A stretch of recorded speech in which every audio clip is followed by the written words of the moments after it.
Good morning, good afternoon, good evening, as the place you are in. Welcome to AFOMP monthly webinars. And now this process continued since June 2020, just during the COVID we started, and the every month we are doing webinars.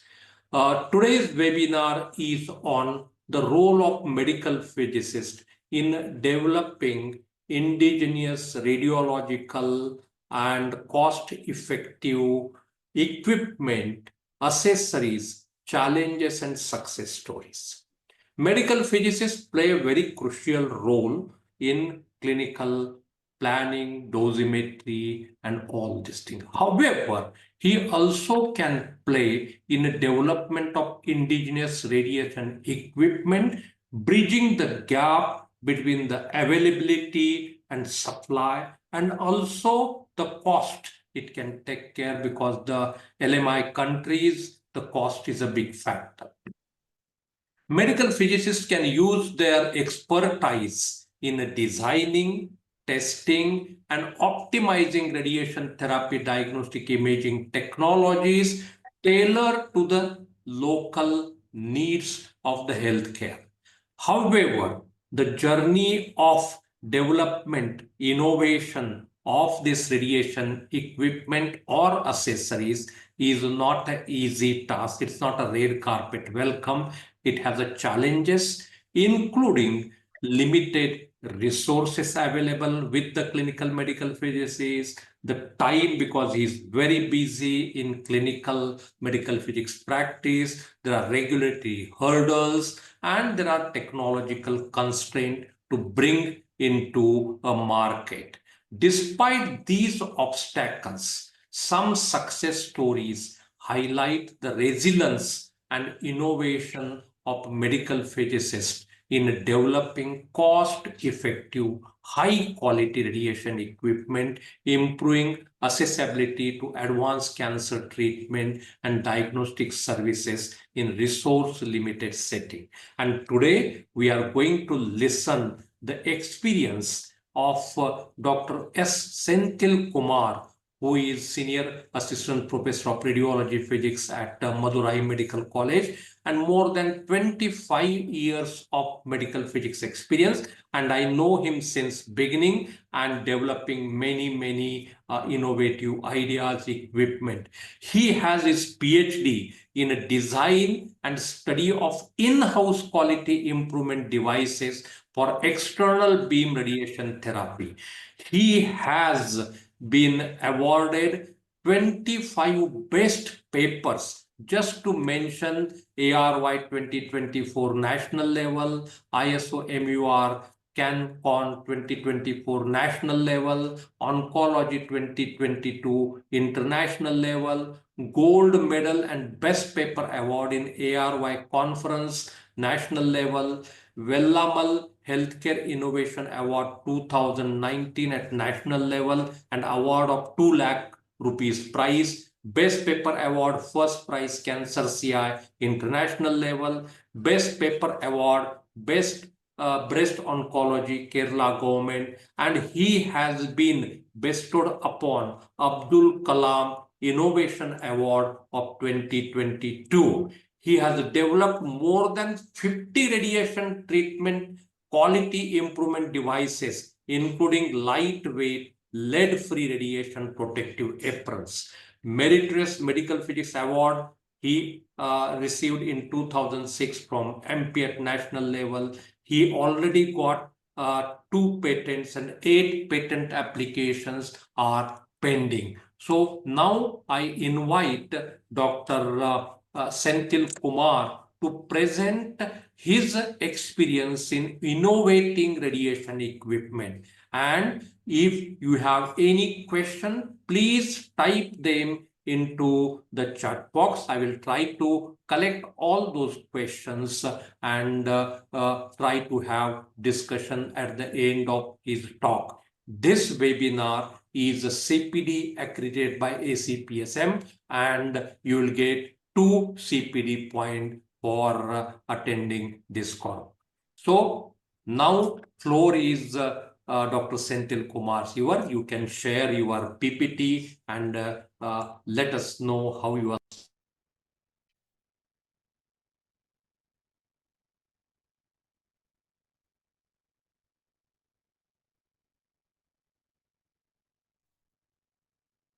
Thank you, Dr. Arun Chougule, sir, for your warm and thoughtful introduction. Good morning, everyone. It is a great pleasure and privilege to be part of this AFOMP webinar. And I am sincerely grateful to the organizer for this wonderful opportunity. Today, I am excited to share my experience and perspective on the role of medical physicists in developing indigenous radiation equipments, challenges, and success stories. With 25 years of experience in medical physics, I have been actively involved in the indigenous development of innovative radiation quality improvement devices to enhance cancer treatment. I look forward to sharing my insight and engaging in a meaningful discussion with all of you. Overview of my talk, the introduction and respiration monitoring gating device, pressure sensor based deep breath hold device, lead free apron, X-ray shielding blocks using damaged old radiation protective lead aprons, automatic real-time online prototype HDR QA device, patient movement monitoring device, wireless LMOS, and other devices. And finally, in conclusion. In introduction, quality radiation quality improvement is essential for accurate cancer diagnosis and also the effective treatment. As medical physicists, we serve as the bridge between technology and healthcare, ensuring the safe and efficient application of radiation in medicine. We play a key role in maintaining radiation safety, optimizing its application, and enhancing patient care. Challenges: most radiation quality control devices are imported, resulting in high cost and limited accessibility, especially in resource constrained settings. To address this issue, indigenous development reduces dependency, lower cost, and improve access. Barriers are the financial constraint and getting regulatory approval to implement the innovative device in the clinic settings and technical challenges. In this talk, I will explore the critical role of medical physicists in advancing indigenous technology, discuss key challenges and achievements in indigenous radiation technology for the cancer treatment. Let me start my first research work in this presentation, that is respiration monitoring and gating device.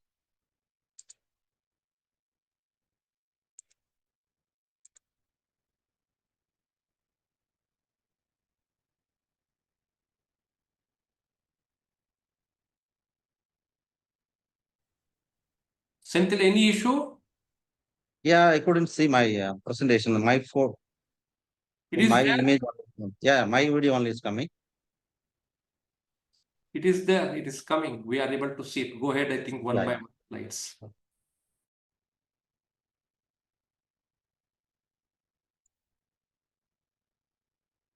Roger, which year? Yeah, my screen could able to.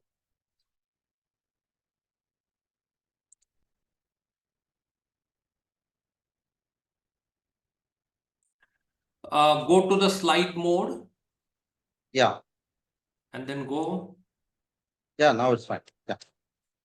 It has not gone to the slide mode.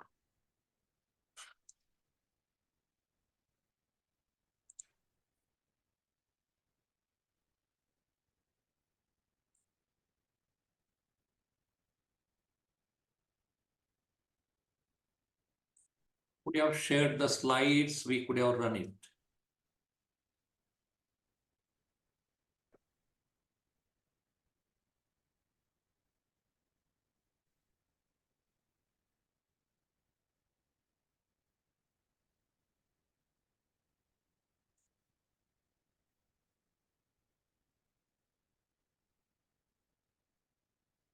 Already your screen is visible. Just Yeah, it's visible, but Scroll down. Yeah.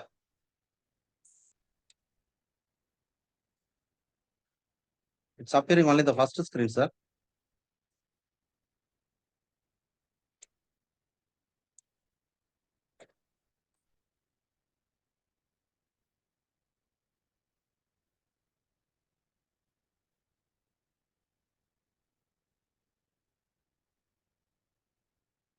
Yeah, fine, sir.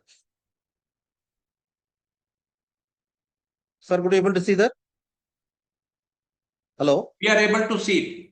Go ahead. Yeah. Okay, yeah, great. So in external beam therapy, so we want to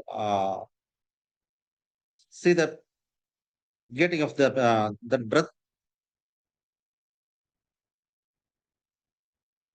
So this is the device which is attached in the radiotherapy machine of the head of the radiotherapy machine.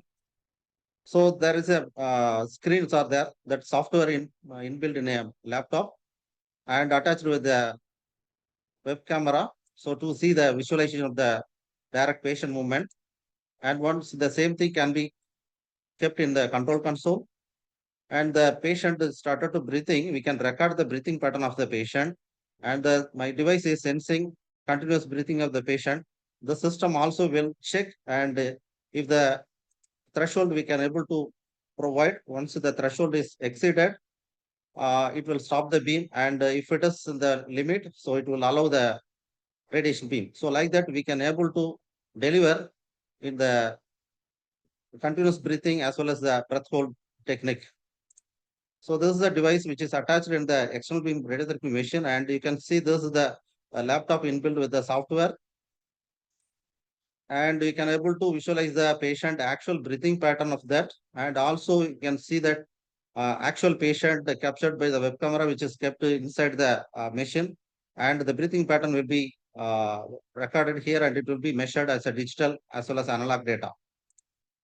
So here the breathing pattern we can take it as the inhalation and exhalation pattern that is converted into a respiratory signal as a square wave, and then the gating signal is converted to the gating signal. From that we can uh, optimize with the software when the beam should on, when the beam should off. So in this situation, the upper limit, so it will allow to irradiate and it will stop the beam here. So from this video, you can easily understand how the system is functions. So it is attached in the external beam radiotherapy machine. So the patient, it's getting inhalation and exhalation is exactly recording, and you can see that digital data, how the patient is inhaling and exhaling, that is anterior and superior movement, and you are seeing the actual breathing pattern of the patient. With that, we can able to convert this signal into the square wave pattern for the gating signal. And also I made a threshold, so we can, if the patient is it's inhaling that the maximum, I'm asking the patient to make maximum inhalation. If it is the limit is exceed, so exceed, this will change into a red color, and when it has come to the normal, it will change to the green color. And also I provided a alarm signal. So if you want, you can ask the patient to make a maximum breath hold, so we can allow the beam. And if it is not connected with the radiotherapy machine, and we can control it manually also. In any machine, this can be implemented. In the same way, I have developed one more device, that is pressure sensor based deep breath hold device. There we can have the free breathing pattern as well as in the breath hold pattern. So in this, we can use this device for the SBRT treatment and some of the breast treatment also. And you can see this connected to the patient and breath hold device, and we are seeing this free breathing pattern. And also you can see this breath hold pattern. With this, we can use this device for any our radiotherapy machines, including in the CT, conventional simulator, even telecobalt, Linac, and the modern technology tomotherapy, Halcyon also it can be used. Both the devices can be implemented for breathing as well as the breath hold device. And this is an indigenous device, so the cost is effective and enhanced treatment precision for both respiration as well as the breath hold technique. the continuous recording and storing. After that, we can analyze. It is easy to practice in any radiotherapy equipments. And this research work has been submitted for the patent. And next, move on to the lead-free bilayered apron. So actually, the lead garment must be treated as a hazardous waste for disposal. So no need to reduce the weight, and non-hazardous material has to be implemented. For that, in this study, I have fabricated a low-cost, lightweight, and lead-free bilayered radiation protective apron. And actually, we know that this lead is a high atomic number. Everybody is are using, and at the same time, I found this bismuth. Bismuth is more than that atomic number and K absorption. At the same time, see the density is less than that.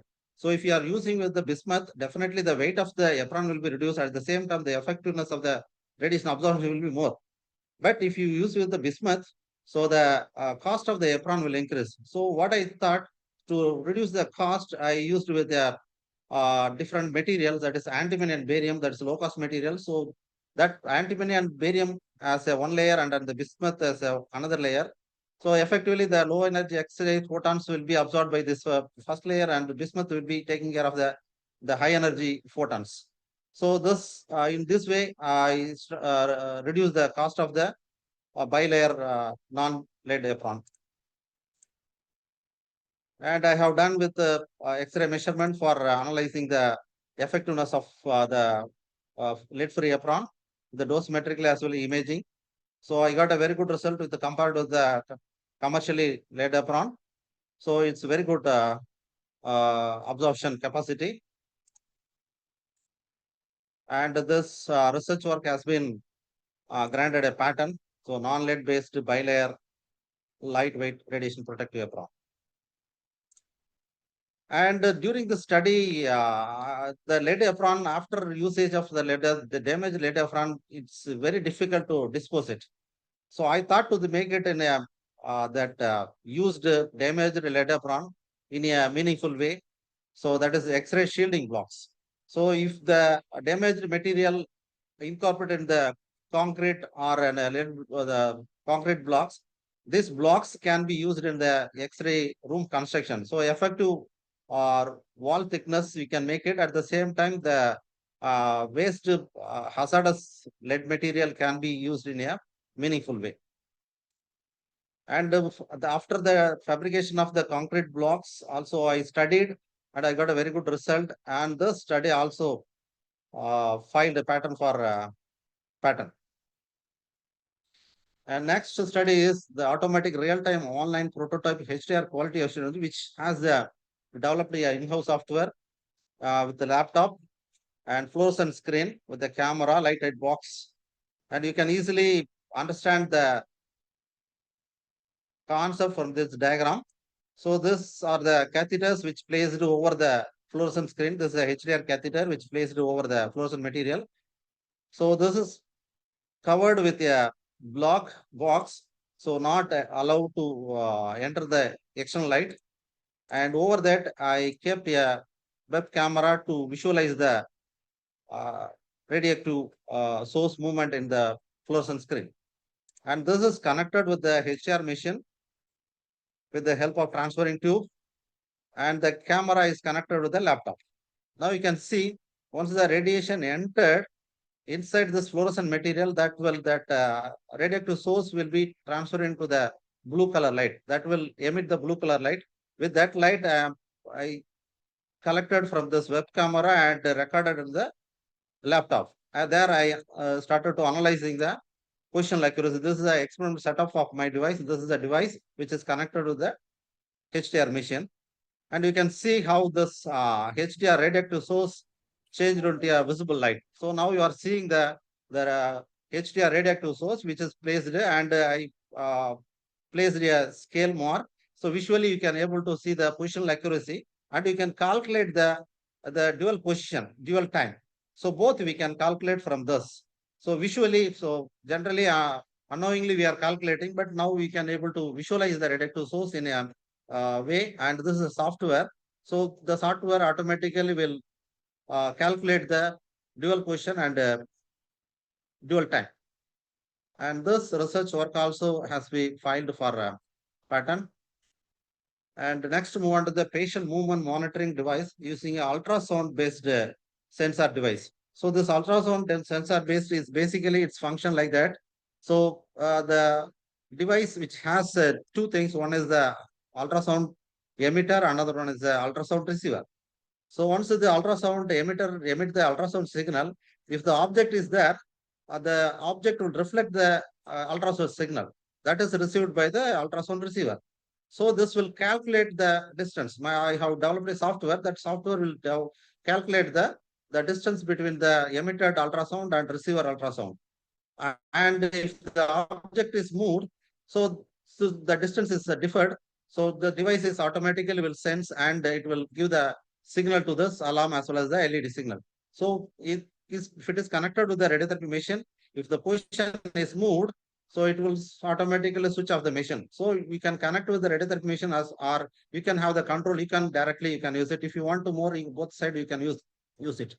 And this paper also is published in the International Journal of Applied Clinical Medical Physics. And the same way I have used with the digital image-based patient movement monitor. So here, this will the preset image, and this will record as a continuous image per second. It will record 25 frames per second. So this each frame it will be verified with this. If it is exceeded the limit and the patient is moved, this will analyze and it will give the alarm signal. Like that, electromechanically, the small switch also used and implemented on the patient, and we have practiced this also. And this paper also published in the International Journal of Current Research. And another device I have developed is based on the infrared-based patient movement monitoring device, and this also is published in the Journal of Clinical Medical Physics Journal. And this paper, after publications, the radiation digital community, they have also written in their website, the infrared sensor track radiation treatment in India. And after the announcement of the Atomic Energy Board implementing the last man out switch in radiotherapy machine, so I have developed that one, this wired one. So the wired has to be connected from the door interlock to this position. And it is very compact system. It is plug and play like that. Only two switches, two plug points is connected. Easily it is installing in any type of machine. And I changed to last man out switch wireless also. In the wireless model, there is no wireless. Actually, the concept of the wireless is it's a new machines you can connect with the wires in the building. But the existing machine, if you are using the wire, you have to damage the wall and you have to bring the wire from the console area to the mains area. For that, without wire connection, I developed the wireless LMOS. So once the LMOS is activated, this will send the signal to the receiver. The receiver is controlling the connected with the radiotherapy machine, and it will control it. And it is implemented in many hospitals and also in many all the radiotherapy systems installed in HTR machine and telecopalt, Linac, TrueBeam, and tomotherapy, and also in CipherKnife too. And I have installed in 2015. Yesterday, I took a picture in the same place. So after 10 years, still it is functioning without any difficulties, without any issue. So the wireless system, it's functioning without any issues. And this study also filed a patent. And next move on to the fiducial CT markers. The convention what we are using, the metallic fiducials are using, that has a lot of issues. So now I developed with the artifact-free non-metallic fiducial marker. And see this during my research, I used that what commercially available one, and these are the materials I developed, and I placed it in took a CT with this analyzation where I got a minimum artifact. That material I have found that combination of the different materials. So here you see this is the final material which was placed and took a CT scan compared with the metal. See, this metal is creating this much streak artifact, and see there is nothing is there. And see, and one more thing, it is not only affecting the image quality and the TPS, it's shifting the ISO. That's a big problem. So we should not use the metal. The metal is it's creating these problems. To avoid that, this non-metallic artifact material definitely will improve the image quality as well as the treatment delivery.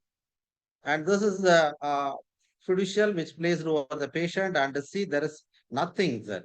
Just it is giving the marker only. And see how this metal creating streak artifact, and see this is my non-metallic artifact material.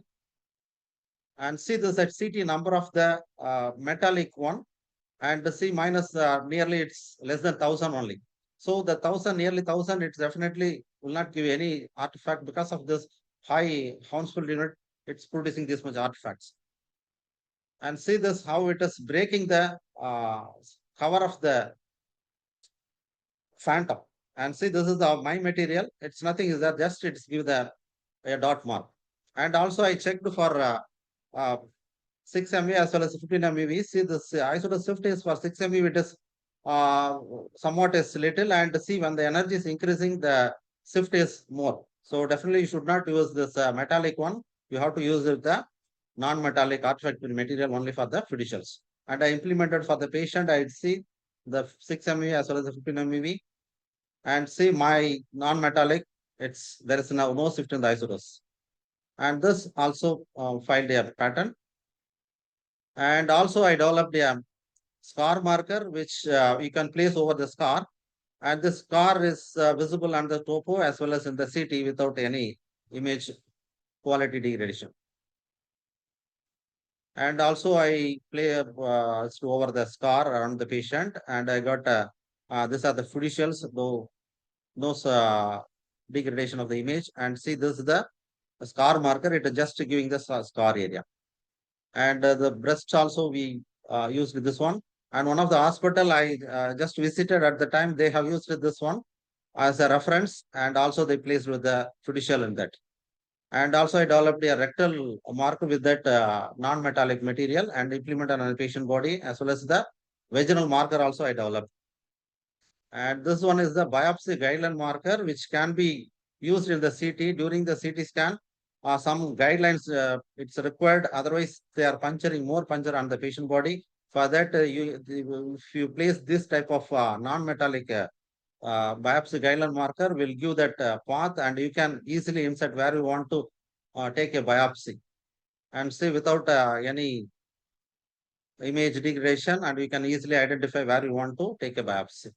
And another one is the fluorescent marker. Generally, what we are doing, just we are using the plus mark over the patient body, and it's a black color. So our isocentric line also is a black color visible light. So I thought to make a white color. So white color line as a plus mark. So instead of that, I thought to make, if it is a fluorescent material, that will be more visible on the patient body. And see here, so what we are doing regularly, and if the laser placed over the fluorescent material, it is exactly, it is mimic the and enhancing the central portion. See here is a small error. The technology, this will tell the technologists you are doing some 1 mm error during the questioning. So they automatically they will keep the exact position over the patient body. So the quality of the treatment improves. It's very simple device, but it is more effective to implement in a clinical condition. I have used the same fiducial fluorescent marker in my patients, and see how it is exactly matching over that, and see a small 1 mm error. Also, it is visible, and the quality treatment will improve when you are using this. So this research work has been granted a patent and fluorescent based field setup markers. And next one is the MRI fiducial marker. So after developing the CT fiducial marker, I just want to use develop a MR fiducial marker, and I want to make this from a natural plant extract. For that, I collected many natural plants, and I made it like this, and I kept in a MRI, and I couldn't able to find out any uh, image. So then I changed my thought to make some other kind of natural plant extract, and I placed, I got a very good result. So which is more enhancing this extract. It's mixed in different way, and I placed and I fabricated like this. Yeah, wall. This is the MR fiducial, and I kept inside the MR. See how it is visible. So this fiducial can be used in a MR and a CT fusion imaging in radiotherapy also. And also the one marker I want to make in CT as well as MRI. So by CT fiducial I placed inside the MR marker. So one fiducial can be used in both the MR as well as in the CT simulation. So here you can see that in T2 image. So I placed in a CT as well as in the MR. It is visible in the T2 MR image, and the T1 MR image also it's visible, and the stir as well as in the flare. All the modality I checked and I found very good result with this MR marker, and the same MR marker can be used in the CT also. It's called the multimodality marker, can be used in CT as well as in the MR fusion imaging. So the advantage is it's a natural plant extract only and cost effective, non-hazardous, eco-friendly and easily disposable, and easily you can implement in MR as well as in the CT planning. And I plan to make some different kind of material. That is the radio opaque material. I want to make it's a printable flexible material. So this is a printable flexible radio opaque material. I placed over the bolus only. Just is for flexibility. I want to check the flexibility. I just printed and it was exposed with the X-ray and see how it is beautifully appeared. This just the printable material. It is visible. There is no need of any metal. So without the metals, just printing technology we can use. That means we can whatever the letters if you want, you can print it and you can use it in the clinical condition. So I just want to make a one device for that. This is during my research. I placed in different kind of materials and just I want to compare. I kept a pen in the X-ray image and see how the X-ray images. The pen is visible at the same time. My printable material also is visible on the X-ray image. So these are some other materials, and I used that printable material for the HDA for positioning measure device. And this work also is filed for patent. And I have gone through this paper, that is a different bolus material. In that material, what they have suggested, the homemade low-cost bolus may generate inaccurate dose. And also they have suggested that using wet gauze and wet towel as a is not a suitable material as a substitute for bolus. Generally, in developing countries, they are using the alternative to the bolus, the wet gauze and wet towel. So because of the cost, higher cost of the imported bolus, and this they suggest we should not use. Then I thought, why they suggest like that? Regularly, what we are using the wet gauze and wet towel. I placed a wet gauze in a 10 by 10 square block, and I poured water inside and left it for 1 hour to absorb the full of water. And after that, I took a CT scan. See, these are the spillage I found. That is air cavity. That because this air cavity will not give the uniform purpose of the bolus. So this is a problem. I found it, and also the gas also the same. It's not uniform. After water is allowed to 1 hour, after that also I found like this. That means if you are using the wet gas and wet towel, definitely will not give the quality treatment. So because of the cost, they are not buying. So what I thought, I want to fabricate the bolus with the polymer and silicon based paraffin oil combination. And this is the material I developed a bolus, and I measured in telecobalt as well as electron as well as the photon beam. And also I want to check that uh, after using the bolus, how the bolus is effectively uh, deliver the treatment or useful to the treatment. See, this is the one gel bolus. It is wrapped with a plastic sheet. If you are using the plastic sheet, that this much air cavity is created because of the large size and the self plastic that will not give close contact to the skin. And this is a super flap I placed. This is better. But if you are not cutting the super flap, definitely will not give that close contact to the skin. So what I thought, I want to cut the uh, bolus as a small pieces according to the patient anatomy. This is my bolus only. I and see that it's very close contact to the skin. So that means you have to cut the bolus and as per your clinical condition. And after that, I improvised the same technology with highly transparent. See highly how it is transparent. This transparent material, it's visualizing the internal, that is the marking, other things over that you can place easily. And I just developed the same material at the HDR surface mold also. I implemented on one of the patient and on a clinic also they have used it. And this also submitted for a patent. And we have published the same, the transparent bolus material in a Iranian Journal of Medical Physics. And the advantage of my bolus is cost effective and biocompatible material. And it is non-toxic to the tissue. You can keep it directly over the skin and it is washable. So you can wash it, it will become a new one. And I have had an opportunity, one of the hospitals, they want to use the 3D conformal therapy without MLC. They asked me to develop the devices. I developed these devices and they want to take a portal image. For that, I just simply use the device of the camera stand. With that stand, I used this holding device for hold the cassette or CR cassette. So and see the CR cassette, the images exactly mimic that, and they have and see the 6 MeV photon beam. See the long shadows. So you can use this device and you can use as a portal imaging also. And they have after some time I visited the hospital, see the full of shielding blocks. So I came to know that they have used more than 5,000 patients treated with this. And I have developed the carbon fiber base plates in different commercially also available models. This AAO board and breastboard and also flat tabletop I developed, and just want to compare the imported one.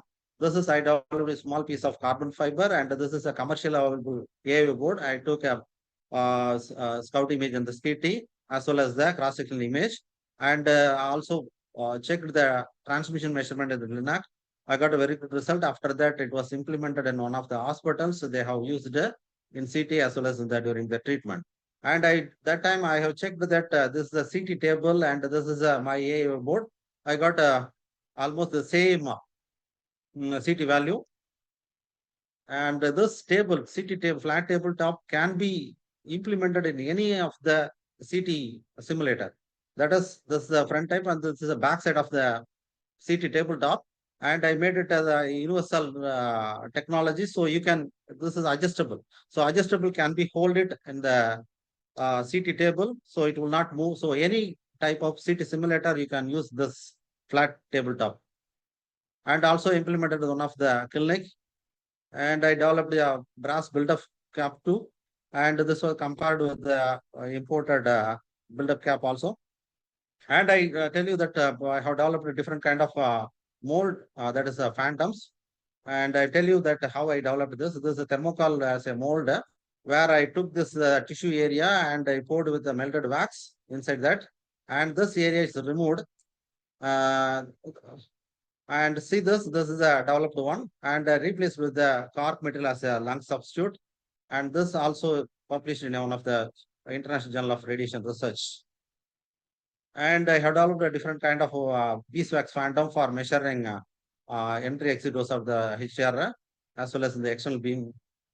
And many phantoms are developed, the many phantoms to measure that primary beam. And this also published in international journal. And the homogeneous slab as well as the heterogeneous slab phantom I developed, and I want to implement that is mimic the tumor which is in the lung area and different areas also I placed this. And this area, the Teflon was placed in the mimicking the spinal cord. And this research work also published in the international journal. And different kind of phantom, that is 1D phantom and motorized phantoms and 3-in-1 phantoms and homogeneity as well as inhomogeneity, like a patient phantom also developed a metallic, if metal is implemented on a patient body, but that also developed a phantom and 2010 phantom and CT phantom. And this is the one, the respiratory gating platform. So you can place it any kind of phantom over that. This will, the platform will move up and down. So you can simulate as the respiratory gating purpose. And this is a multi-rotational phantom which I developed for the photoluminescence glass dosimeter. I got it. For that, I want to fabricate this one. And this is, I made it just lung area. In that lung area, I made a circle, 2 circles. So that means I want to measure the many points in a single phantom. This is a glass dosimeters, and glass dosimeter is like a small piece. And the function of the glass dosimeter is when the radiation fall on the valence band electron, it get excited, and after that UV treated, that radio photoluminescence is emitted. So this chamber as well as photoluminescence dosimeter you can place inside, and this position I placed the glass dosimeter inside. For that provision also we make it, and we place it inside the phantom and exposed in CTA as well as in the planning. And also you can use the gaffchromic film in between. I stacked in the center of the phantom. So you can use it one phantom for multi-purpose. And this work also published in the Radiation Effect and Defect International Journal. And mastectomy, that is silicon bra insert also developed that also you can use it in over that. So that will act like a breast phantom. And that what we are using, that 1D phantom, that 1D phantom now I changed it to the voice controlled water sensor based phantom. So there is a mobile app developed. If you say that move to 1 centimeter, that will automatically move. And see, it is water sensor based, and also I can say it is a 2-switch phantom. That is, one switch is when we are touching the water switch, this water is there. So where you are touch that will sense the water and it will stay that water level. And after that, 10 centimeter is there. So you just touch the centimeter, the chamber will go to the 10 centimeter. So that now our setup is ready for our absolute dose measurements. And this is a mobile app QR code. You can scan it and you can download it in anywhere world. You can install this type of software, and you can use this 2-switch operation 1D phantom. And this is this research work also submitted for a patent. And also I have developed a moving laser. Here also you can use the voice controlled. So this laser will move right and left, and you can preset position, everything you can possible. And this also Bluetooth based. There is no wire connection, just you can operate it. And I developed in a different model also. And the accuracy is 0.1 mm. That much accuracy you can get it with this indigenous system. And also implemented in one of the hospital, and I checked with the system and fiducial placed and see this. And I want to check the beam alignment, that laser alignment. The test tool is developed. So this test tool is just you can move up and down, and this side is front side and back side I made a hole. That means if you could be able to visible the laser, that means the laser is properly aligned. You can use this test tool. And I developed indigenous 3D printer also. And I want to use that 3D printer for the in radiotherapy. So I thought to make a small type of applicators. This 3D multi-channel applicators, and I want to check it implement with the shielding also to reduce the rectal dose. And mouth bite we designed, and the mouth bite, inside the mouth bite I just want to make a cavity to fill the water as well as the air. I just want to, which is best when you are using the clinical condition. It's a water based or air filled one. So for that I created a cavity, and this is two types of the cavity I filled with the water. One is in water, and this clinical condition we implemented, and I'm filling the water inside, and one is with air. So I took a CT and see, this is a air cavity and this is a water filled one, and this is 100% filled one. I just planned the dose depositions more in the water and full solid, and air is not that much dose depositions there. And also I tried to implement the multi channel computer digital 3D applicators. And this is a CAD image. I developed the CAD design for developing a printing multi-channel applicator, the cross-sectional view, and applicators. And you are seeing here That's how this designed one is creating 3D printing multi-channel applicator. And see, this is the 3D printed multi-channel applicator. And here the clinical condition, the locking mechanism got very difficult. For that, I want to replace with this locking mechanism with a different concept. So that this one is the locking mechanism without any locking key. You can fix the needle inside that. Okay, you can see this. So this is the needle I'm inserting inside the applicator template, and see it is not coming out. So that means you can keep it in any position without a locking mechanism, and you can quickly you can implant the brachytherapy multi-channels and rigid needles also. And also different types of HR multi-channel applicators I developed, and this are implemented on a patient body, and the TPS also planned. We got a very good result, and this research work also published in one of the international channel. In conclusion, so indigenous development enhances affordability, self-reliance, and reduce import dependency. So definitely indigenous innovation like artifact-free CT markers, MRI markers, bolus, lead-free aprons, and moving laser, as well as the moving voice-controlled 1D phantom, definitely making an impact. This advancement improves radiation quality control and making it cost-effective and accessible. And also the encouraging innovation among medical forces drives future advancements, and collaboration research are key to advancing indigenous medical technology. In future of radiation technology relies on continuous innovation and locally driven solutions. Thank you. Thank you, Dr. Senthil Kumar.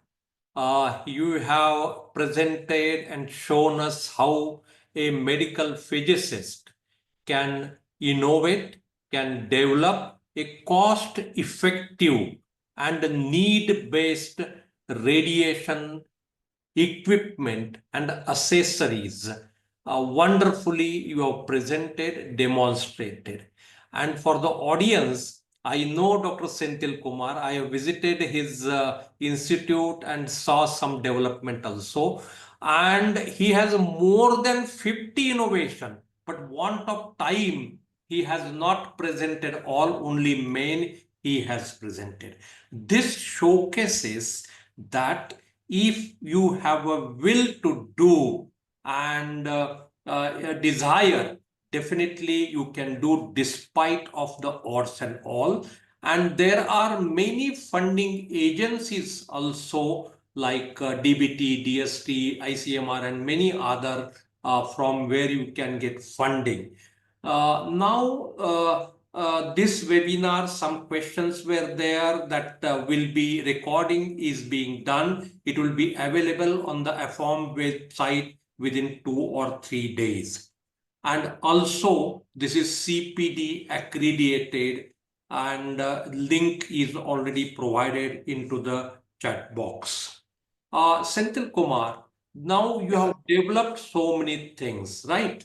Now, are they commercially available? One question.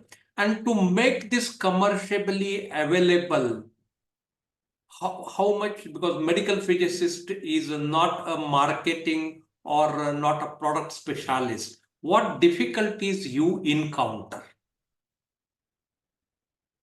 Yes, sir. Actually, it's a the medical services product. If you want to make it a commercial, it is very difficult, sir. I faced it's very difficult, and I got one of the company. They approached me, and now they are commercially marketing my products. It's very difficult to promote as a working medical physicist product become a commercial product. Now it is one of the company, they are sponsoring some of the amount also to developing this such innovative products. And I'm just making a prototype, and they are making as a commercial product. So now most of the product is available for commercial also, sir. So this, do you do a technology transfer or? Yes, sir, like that. Yes, sir. Yes, sir. We signed as a technology transfer and transferring technology to that company. They are making the product and they are doing marketing, sir. Right. I think because we have the government of India has started many programs for startups. Okay. So I think among the audiences, other people may get inspired and they can come together and they can form the startup to manufacture and supply this low cost need-based indigenous equipment or accessories so that it reaches to the needy institutions and patients get benefited. How was it easy for you to get a funding from the government agencies for this? Because you need a money, you need material, and getting a material at a place like a Madurai may not be very easy. So how you encountered and how you overcome all these problems? Actually, during my PhD, I was working in a telecopalt, the limited setup. I don't have any extra dosimetric equipments. The limited setup, I forced to do a PhD. In that situation, I started to developing small innovative devices. With that innovations, I presented a paper in a conference.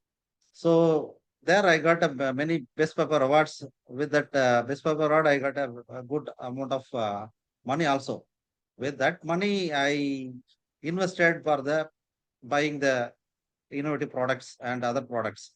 So after developing that, so implement with the commercially available machines, it's very difficult. So nobody is allowing me to implement on the system also. Some of the radiation oncologists, I want to thank them also. So they want to, after the presenting in the radiation oncology and medical physics conference, they got a impression on me and they allow me to implement my product. For example, the last man out switch. And last man out switch like that only I implemented. After some time it was functioning, then only I could able to um, implement on other centers. So these are the problems we are facing when we are implementing in a, or testing the products. That's why what I do in all my products are not implemented on inside the patient body and just on over the body. So over the body, there is no questions to implement on a patient's and clinically also. So if your product is or your research work is implementing on a patient body, then it is a lot of legal things are there. So that's why I limited my research work on externally only. Externally, if it should not interfere with the clinical conditions and just it will not interfere with the existing imported technology also. Just I will add on that and that will be implemented. So in that way only I can able to implement my product over the clinics. So that is a very difficult to incorporate our system to our research work in existing or imported products. Yeah, I understand, and I want to tell the audience here that last man out switch, which you developed after the AERB made it mandatory, and we were the user of that product of which you developed, and it was almost, I will tell you, 1/8 the cost of the commercial company which was selling, and it worked very nicely. And I am aware that you made again from the feedback development and more refinement. So 1/8 cost developed by our own colleague. We are proud to use that thing without any faults or without any hiccup problems with this equipment. At least I can vouch upon my experience and all those things. Many good comments we have got, appreciation, all those things. And being in the profession, I would like to tell that it is doable, it is possible. We have to think out of box, and that is what you did it. Initially, I used to think, okay, maybe you may be doing some work here and there. But once I came to know, and the award you started getting, best paper innovation thing, and getting Dr. Abdul Kalam Innovation Award is one of the prestigious award in the name of the our missile man, the president of ex-president of the India. So that is a very encouraging for all of us.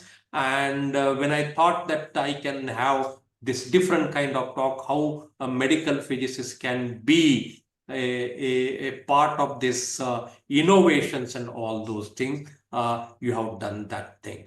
Regarding this lead-free aprons, I think this is a more requirement because lead is now environmental problem, and commercial which comes, they are very expensive. Also, what we have developed is a very lightweight. I think it should go for a commercial production, and somebody should come forward to take up this thing, and we as a medical physicist should be encourage these indigenous products. I think so. Even Asia Pacific region, many countries, they cannot afford a very expensive equipment and very expensive accessories. They can go for this thing. What is your comment about this? Yes, sir. Definitely, the technology can be transferable, sir. If anybody approaching, definitely I can give that technology transfer also. So still, I'm waiting for that, sir. Right. So once again, let me thank you for taking out the time and showing your sum of, I will say, because you have more than 50 innovative products, 8 patents are pending, 2 already you have got it, and taking out time very nicely presenting this thing. Thanks to AFOMP, thanks to all the participants, almost more than 100 participants. They were there enthusiastically, they participated. And as I said, this recording will be available soon on the AFOMP website, and CPD accreditation certificate, you fill up the link, the information, you will get it. With this thing, I once again thank each one of you for making this webinar successful. Have a nice time. We had yesterday colorful Holi, and after colorful festival of colors, we are celebrating. After celebration, we are in this webinar. Once again, thanks to each one of you. We end this webinar, and then we will wait for the April webinar. Thank you very much. Thank you, sir. Thank you very much for your Thank you very much, support. Professor. And yeah. Anything? Yeah. Thank you very much. Anything, Mehendi, you want to ask? Rabi Mehendi? No, thank you. I wanted to ask you, and I wanted to thank you and your colleagues for this nice program. Thank you very much. Thank you very much, and Ramzan Kareem, for you. Enjoy it. Thank you, sir. And on behalf of AFOMP, I would like to thank Professor Arun Chougule, who moderated the session and taken the initiative to bring this information to all of AFOMP colleagues, which will be a boon to most of the AFOMP countries who are diverse in socioeconomic background and other areas of clinical practice. So thank you very much, sir. Thank you very much, Dr. Senthil, for your very comprehensive presentation of all your research and development. And thank you everyone for participating in this webinar. Looking forward to meeting you all in the next webinar. Thank you. Thank you. Bye-bye. Take care. Take care.